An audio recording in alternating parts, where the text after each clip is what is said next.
পরের প্রশ্ন মহিলাদের মধ্য থেকে। গুড ইভিনিং স্যার, আমি লক্ষ্মী আইয়ার।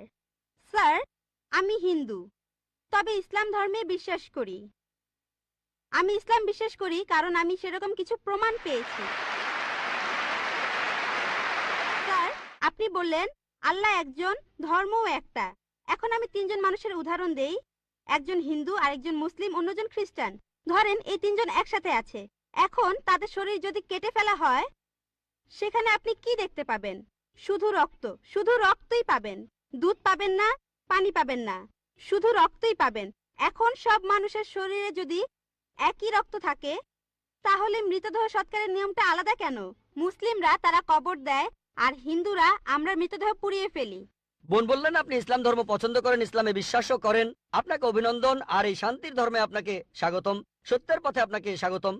বোন প্রশ্ন করলেন যে তিনজন হিন্দু, খ্রিস্টান, মুসলিম, সবার শরীর একই রকম, একই রক্ত, একই উপাদান, কিন্তু আমরা মারা গেলে হিন্দুরা কেন পুড়িয়ে ফেলে আর মুসলিমরা কেন কবর দেয়? আসুন আমরা এটা ভালো করে দেখি। আপনি দেখেন কোন পদ্ধতিটা ভালো। হিন্দু ধর্মে কবর দেওয়ার অনুমতিও আছে শিশুদের ক্ষেত্রে, কিন্তু প্রাপ্তবয়স্ক লোক মারা গেলে তারা বলেন পুড়িয়ে ফেলতে হবে, দাহ করতে হবে। অবশ্য হিন্দুদের কেউ কেউ বলেন যে কবর দিতে হবে। আসুন আমরা এখন ভালো করে দেখি যে শবদেহ, মৃতদেহ পোড়ানো আর কবর দেয়া। এখানে আপনি দেখবেন যখন আপনি কোনো মৃতদেহ পোড়াবেন তখন পরিবেশ দূষিত হচ্ছে। মৃতদেহ পোড়ালে পরিবেশ দূষণ হয়। ইসলাম ধর্মে আমরা কবর দেই কেন? এখন আমরা জানতে পেরেছি আমাদের শরীরে যে উপাদানগুলো আছে, এই পৃথিবীর মাটিতে যে উপাদান আছে, আমাদের শরীরেও একই জিনিস, পরিমাণে হয়তো কম অথবা বেশি। আমরা মাটি থেকে এসেছি, আবার মাটিতেই ফিরে যাব, বিজ্ঞানসম্মত। এটা হচ্ছে 1 নম্বর পয়েন্ট। দাহ করলে আগুন ধরানো হয়, পরিবেশ দূষিত হয়। ইসলাম অনুযায়ী আমরা কবর দেই আর জমি উর্বর হয়, পোড়ানো হয় না বলে পরিবেশ দূষিত হয় না। 2 নম্বর পয়েন্ট, মৃতদেহ পোড়াতে গেলে আপনাকে গাছ কাটতে হবে, গাছপালা কমে যাবে, পরিবেশের অবস্থা তখন খারাপ হয়ে যাবে। ইসলাম অনুযায়ী আমরা কবর দেই, জমি উর্বর হয়, আরো গাছ জন্মায়, এটা তখন হয়ে যায় সার। এখানে গাছ কাটার দরকার নেই, পরিবেশের জন্য ভালো।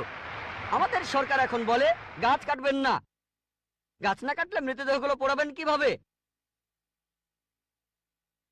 3 নম্বর পয়েন্ট, পোড়ালে খরচ বেশি। ইন্ডিয়ার পরিসংখ্যান অনুযায়ী প্রতি বছর হাজার হাজার লক্ষ লক্ষ কোটি টাকা খরচ হয়ে যাচ্ছে। প্রতিদিন কোটি কোটি টাকা খরচ হচ্ছে, প্রতি বছর লক্ষ লক্ষ কোটি টাকা খরচ হচ্ছে শুধু গাছের পেছনে আর মৃতদেহ পোড়ানোর পেছনে।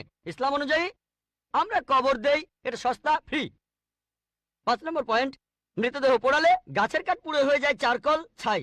ইসলামে একটা জায়গায় কাউকে কবর দিলে কয়েক বছর পরে সেখানে আরেকজনকে কবর দেওয়া যাবে, এটা সবসময় চলবে।